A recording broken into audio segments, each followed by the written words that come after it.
Heredé de mi abuelo un viejo almacén en las afueras de la Ciudad de México, mientras mi hermana se quedó con un departamento moderno en Polanco. Cuando le di la noticia a mi esposo, me llamó inútil y me echó de la casa. 15 años de matrimonio, y bastó una herencia para revelar quién era realmente. Un almacén, mientras tu hermana recibe un depa de lujo. Eres una decepción, Camila. Las palabras de Rodrigo fueron cuchillas afiladas. Me miró con ese desprecio que mata despacio, como si yo fuera una carga que él soportaba por lástima. Sostenía el papel de la escritura entre las manos, antes un símbolo de esperanza, ahora un recuerdo amargo. Rodrigo, el abuelo no me debía nada, intenté decir, pero él me interrumpió con un golpe seco en la mesa.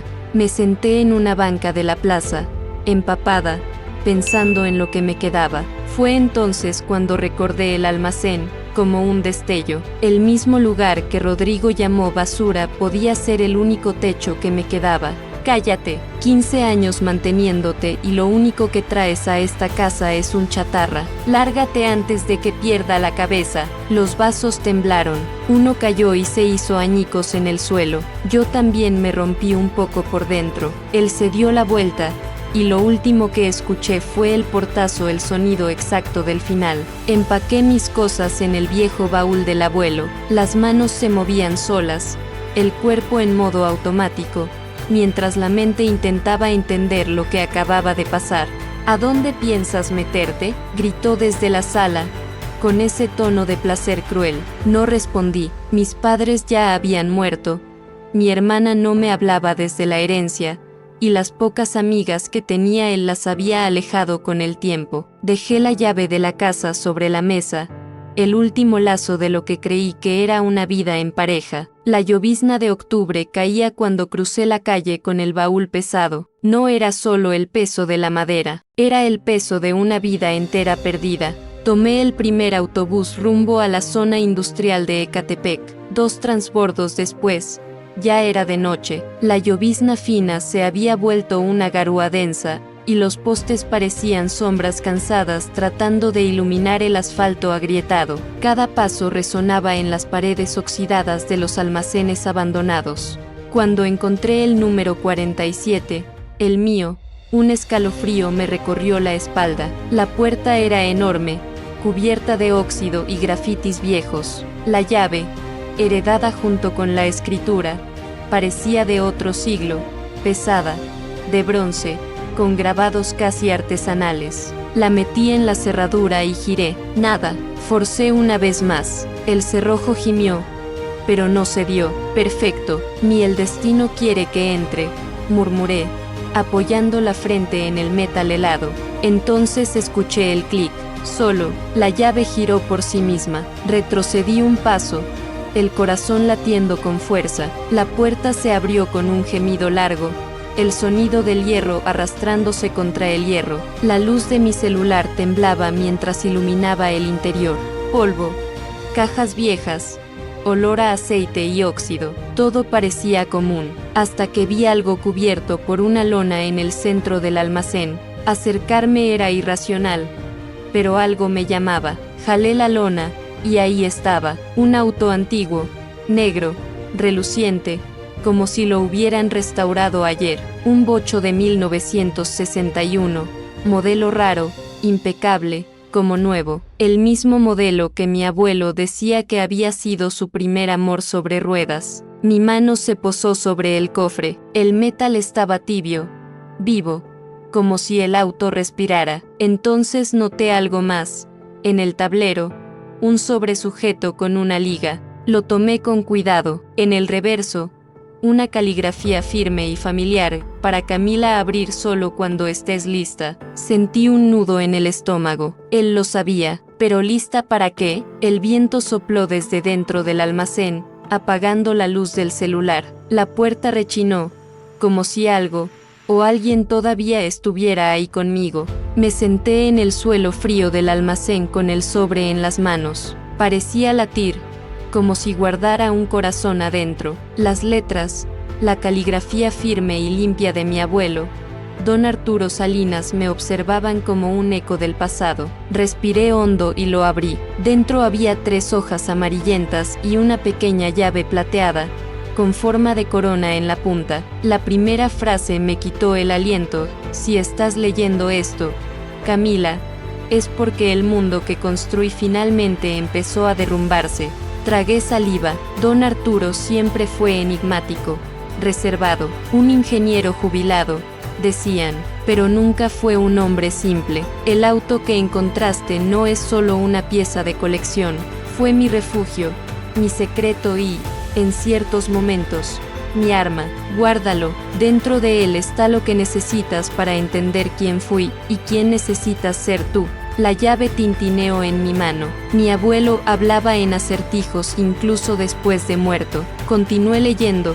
Trabajé durante décadas en el Instituto Nacional de Energía, pero también serví al gobierno, en algo que jamás podría figurar en documentos. El proyecto Centinela. Vi demasiado. Guardé demasiado. Cuando entendí hacia dónde iba todo, escondí las pruebas. Algunas están en la caja secreta del auto. Usa la llave, pero recuerda, lo que encuentres podría cambiar más vidas de las que imaginas. El ruido de algo metálico cayendo resonó detrás de mí. Me quedé inmóvil. ¿Hay alguien ahí?, pregunté con voz temblorosa. Silencio, solo el viento silbando entre las rendijas. Guardé el sobre y me acerqué al auto. Apunté la linterna al tablero y, por instinto, busqué algo fuera de lugar. Un pequeño agujero en el costado del asiento del conductor reflejó la luz. Metí la llave y la giré. Clic. El asiento se deslizó unos milímetros, revelando un compartimento oculto.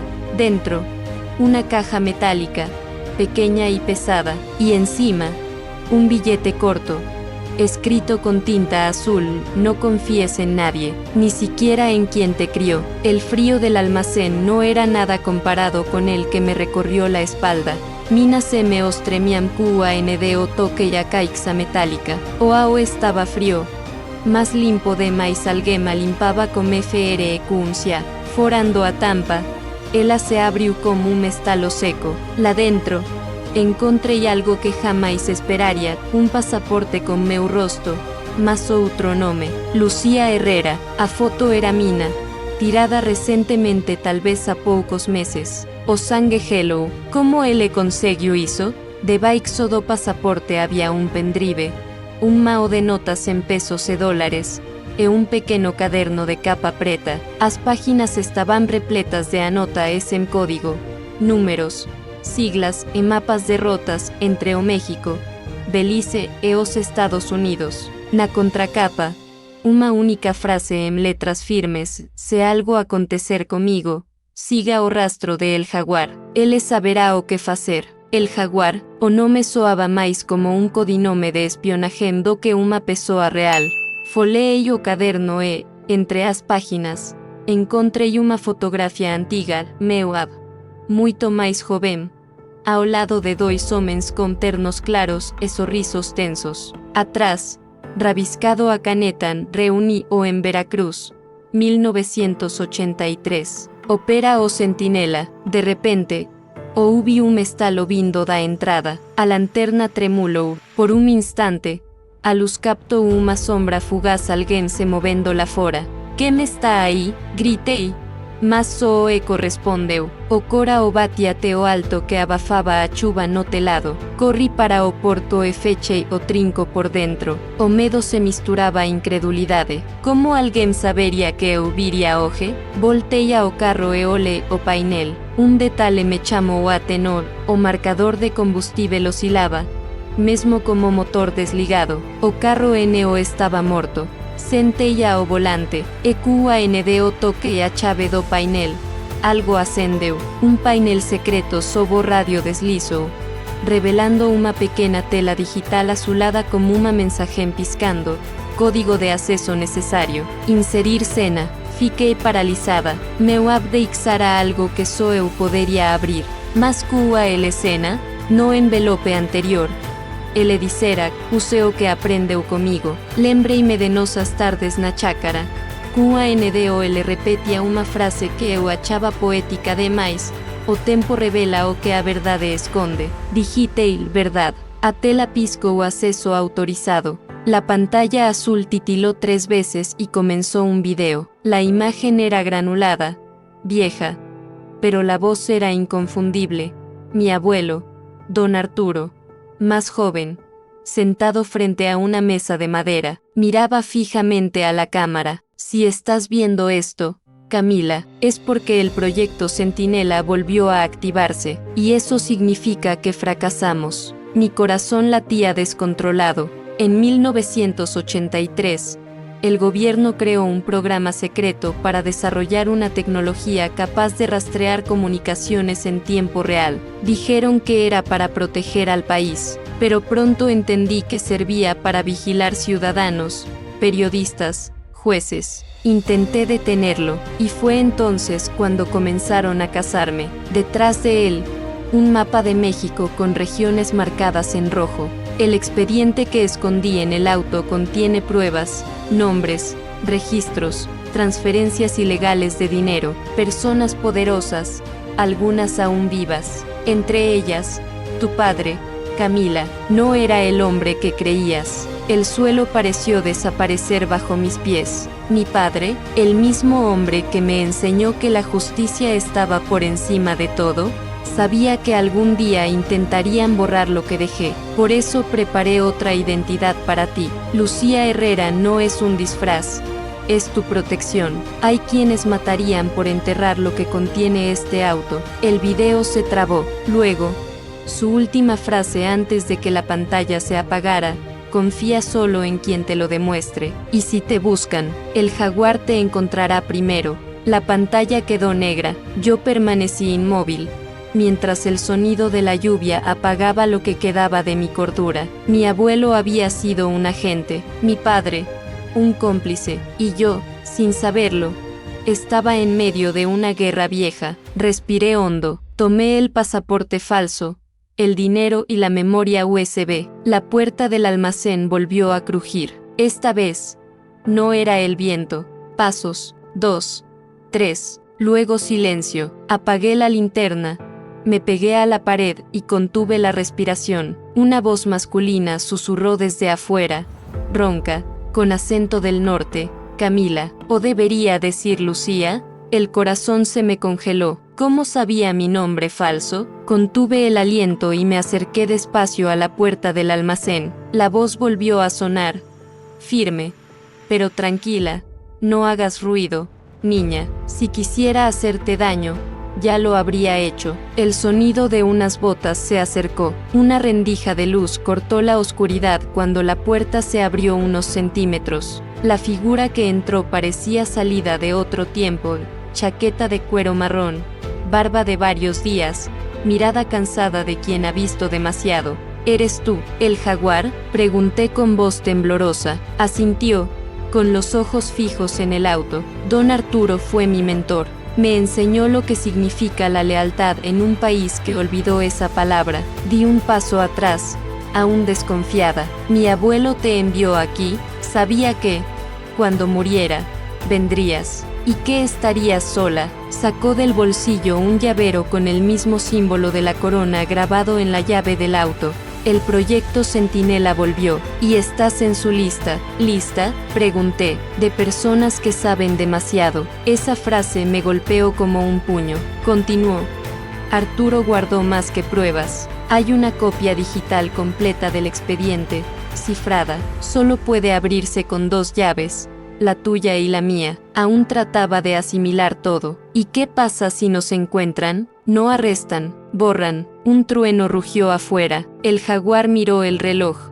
Tenemos menos de 1 hora. Rastrearon el último acceso del auto. Si nos quedamos, no veremos el amanecer. Tomé el baúl, la memoria y el pasaporte. ¿A dónde vamos? Abrió la puerta lateral del almacén, revelando una camioneta negra sin placas. ¿A dónde don Arturo planeó? Oaxaca. Ahí están las respuestas que faltan. Antes de salir, miré el bocho una última vez. Las luces del tablero se encendieron solas, sin que nadie las tocara. Era como si el auto me dijera adiós. La camioneta rugió y el almacén quedó atrás, tragado por la oscuridad y la lluvia. El jaguar conducía con los faros apagados, encendiéndolos solo unos segundos en las curvas más peligrosas. Yo sostenía el pasaporte falso y la memoria USB como si fueran el último lazo con mi abuelo.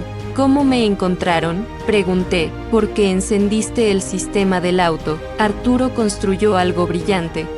Pero la señal de acceso es como un faro para quien sabe buscarlo. ¿Y quiénes son ellos?, respiró hondo. Militares retirados, empresarios, políticos, todos conectados con Centinela. Tu padre era el enlace entre ellos y el gobierno.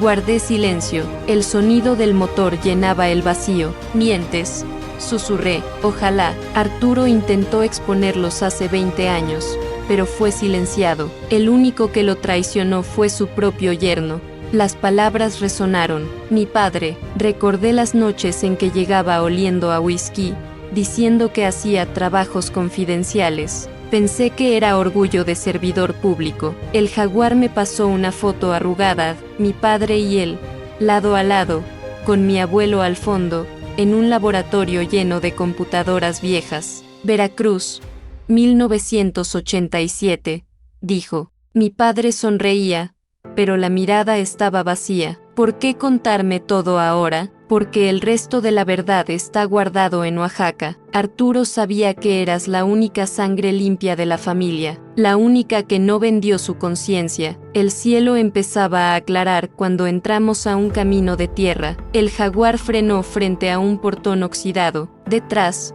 una hacienda colonial rodeada de viñedos. Aquí es el santuario, dijo. ¿De qué? De la resistencia. Bajamos. El aire olía a tierra mojada y pólvora vieja. Dentro de la casa, computadoras encendidas, mapas en las paredes, gente armada, rostros acostumbrados a vivir en las sombras. Un hombre canoso nos recibió. Ella llegó, dijo el jaguar. El hombre me miró con respeto. Bienvenida, Camila Salinas. Ahora, ¿debería decir hija de Arturo? La hacienda era una mezcla entre museo y búnker. Cuadros antiguos compartían espacio con pantallas de monitoreo, radios y mapas cubiertos de anotaciones rojas. El hombre canoso se presentó como el comandante Rivera, exagente de inteligencia expulsado en los 90 por traición al gobierno. Tu abuelo nos fundó, dijo. Cuando el proyecto Centinela empezó a vigilar ciudadanos comunes, Arturo levantó este refugio. Lo llamamos la Red Centinela, pero la verdadera, la que lucha contra el sistema. Caminé entre los monitores, observando nombres y fechas parpadeando en las pantallas. Vi expedientes marcados con siglas y cuentas offshore. En la parte superior de una lista, un nombre me heló: Eduardo Salinas, mi padre. Él financió el programa de vigilancia, explicó Rivera. Usó empresas fantasma para comprar equipo norteamericano y pagar informantes. Cuando Arturo intentó denunciarlo, el mismo Eduardo lo entregó. Sentí la garganta cerrarse. ¿Mi padre mandó matar a mi abuelo? El silencio que siguió fue respuesta suficiente. El jaguar se acercó. Arturo sobrevivió, pero entendió que la única manera de romper el ciclo era prepararte a ti. Puse la memoria sobre una mesa. Un técnico la conectó. En la pantalla aparecieron cientos de archivos, grabaciones de reuniones, hojas de cálculo con cifras millonarias, contratos falsos. Y,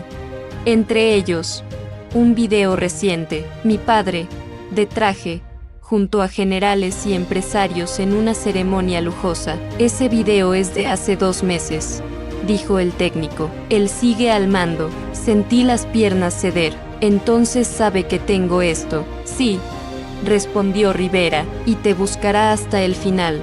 El jaguar colocó una pistola sobre la mesa. La pregunta es, ¿seguirás huyendo o lucharás como tu abuelo? Miré el arma, luego el retrato de don Arturo colgado en la pared. Sus ojos parecían esperarme, aguardando la respuesta que decidiría el destino de todos. Me quedé viendo el arma sobre la mesa. El peso de la decisión era más grande que el del acero. Huida o lucha, silencio o voz. Mi abuelo había enfrentado gigantes con coraje e inteligencia, y ahora su sangre corría en mí. Tomé la pistola, miré a Rivera y dije, llegaré hasta el final, pero no quiero matar a nadie, quiero exponerlos.